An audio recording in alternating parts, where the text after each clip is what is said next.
समय की बात है, भरतपुर नामक एक गांव में सुशीला अपने पति और बच्चे के साथ रहती थी। सुशीला की एक ननद भी थी जिसे सुशीला बिल्कुल भी पसंद नहीं करती थी। सुशीला चाहती थी कि उसकी ननद सोनिया की जल्द से जल्द शादी हो जाए और वो उनके घर से चली जाए। सुशीला जब देखो तब सोनिया के ऊपर हुक्म झाड़ती रहती और उससे दिन भर घर का काम काज करवाती।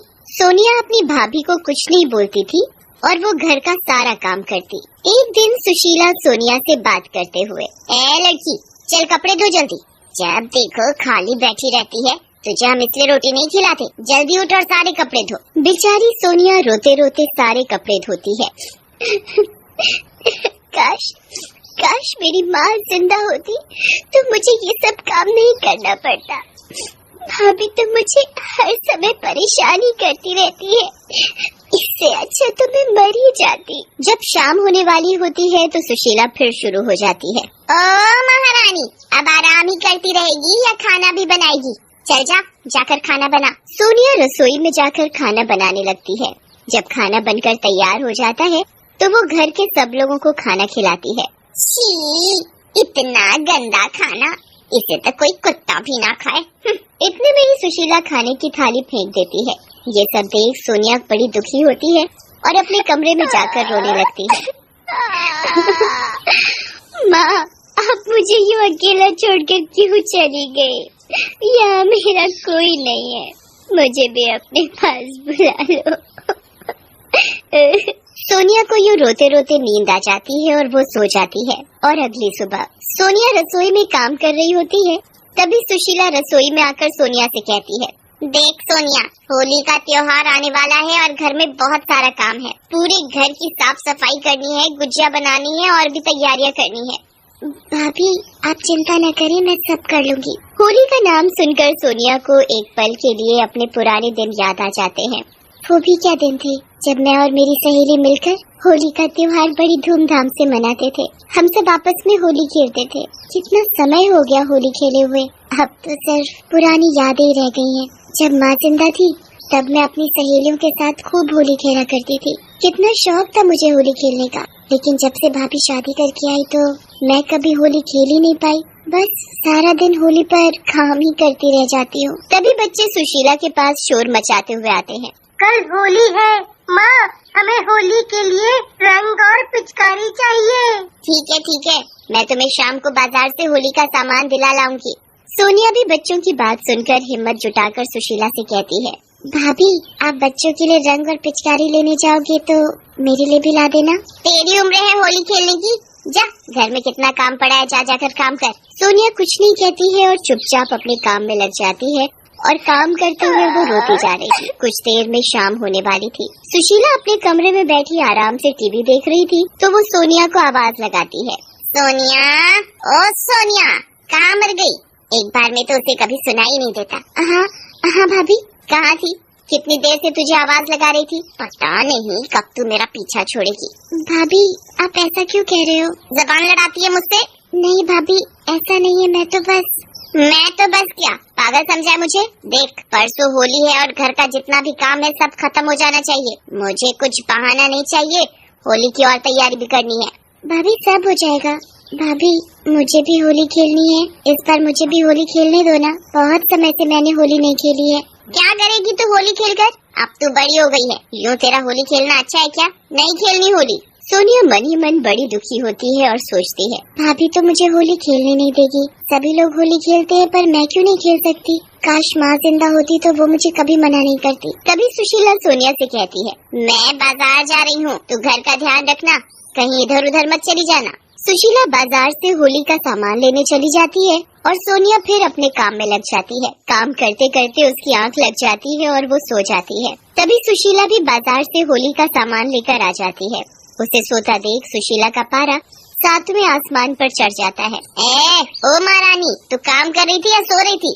वो भाभी, पता ही नहीं चला कब आंख लग गई और मुझे नींद आ गई। सुशीला सोनिया को खूब खरी खोटी सुनाती है और अपने कमरे में चली जाती है। सोनिया अपनी भाभी के ताने सुन सुन कर तंग आ गई थी। रात भी बहुत हो चुकी थी। जब घर के सभी लोग सोए हुए थे तो सोनिया घर से निकल जाती है। ये रोज रोज के ताने सुन सुन कर मैं थक गई हूँ। इससे अच्छा तो ये है कि मैं मर ही जाऊँ। सोनिया रोते रोते एक नदी के पास जाती है और उसमें कूद जाती है। जिस नदी में सोनिया कूदती है उसी नदी में एक चुड़ैल होती है और वो सोनिया को बचा लेती है और उससे पूछती है, तुम नदी में क्यों कूदी? तुम तो चुड़ैल हो। डरो नहीं, मैं तुम्हें कुछ नहीं करूँगी। पर तुम तो चुड़ैल हो और तुम हो कौन? मेरा नाम रागिनी है।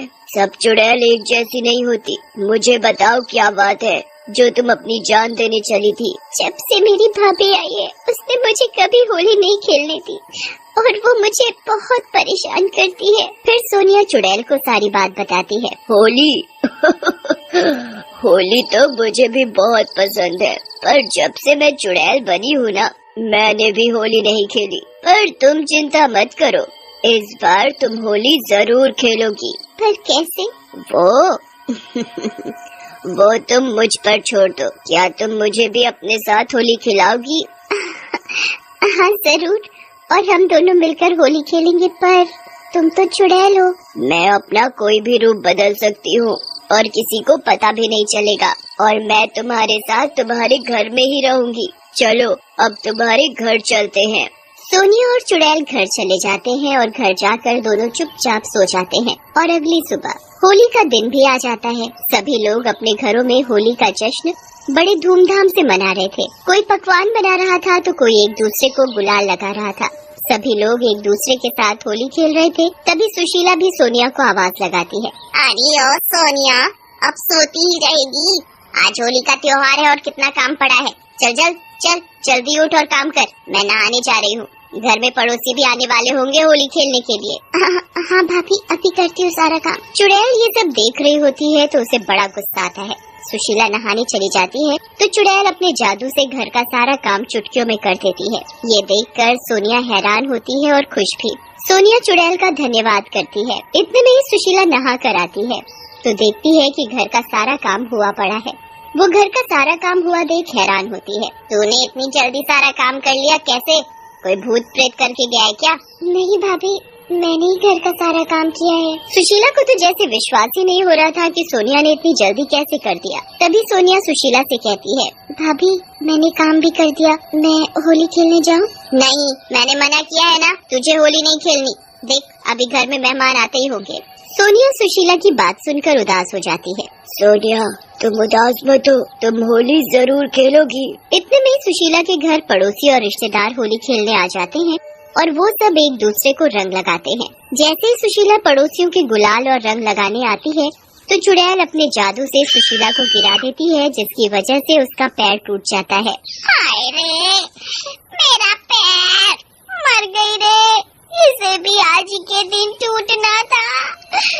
अब मैं होली कैसे खेलूंगी? तभी सोनिया सुशीला के लिए हल्दी वाला दूध लेकर आती है और उसके पैर की मालिश करती है। सोनिया सुशीला की सेवा में कोई कसर नहीं छोड़ती और ये सब देखकर सुशीला रोने लगती है।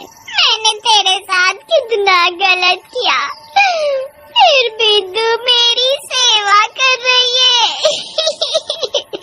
भाभी आप भी तो मेरी माँ जैसी हो। अगर मेरी माँ होती और उन्हें कुछ हो जाता तो तब भी तो मैं ऐसे ही करती ना, तो अब क्यों नहीं?